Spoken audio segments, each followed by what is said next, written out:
À l'ombre du château d'eau, une partie de football entre jeunes à Maripasoula. Des vacances normales en apparence, mais quelques masques viennent rappeler la crise sanitaire. Ces ustensiles protecteurs ne sont pas toujours utilisés par les habitants.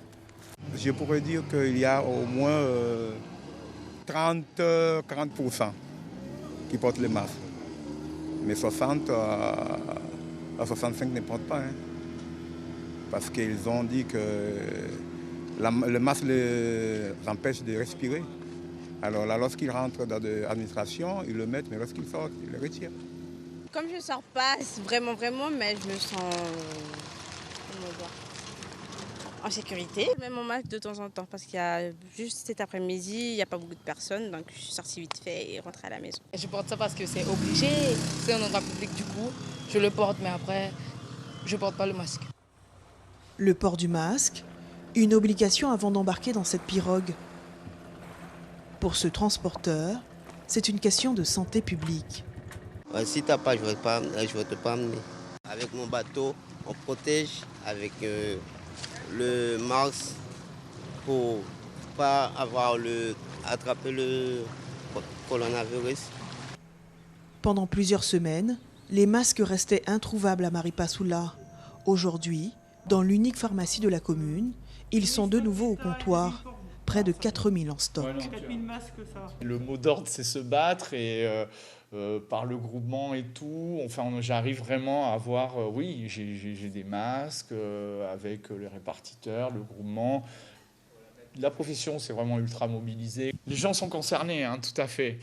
Mais une position ça serait dur à définir psychologiquement, cet état de, oui, on fait attention et tout, mais c'est pas nous.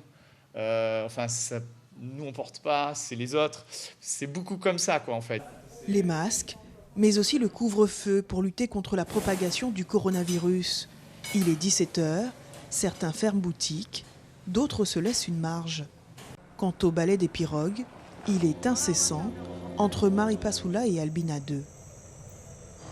La nuit est tombée sur Maripasoula et malgré le couvre-feu, la place principale reste tout de même très animée. Il est bientôt 20h, quelques bars et restaurants sont toujours ouverts.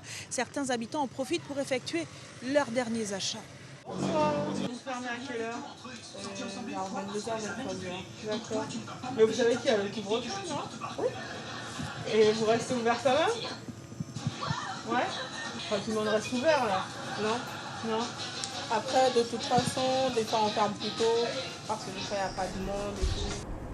Un non-respect du couvre-feu qui ne traduit pas une généralité. Ce soir-là, la grande majorité de la population était confinée à domicile. Suivez l'info sur Guyana Première, télé, radio et Internet.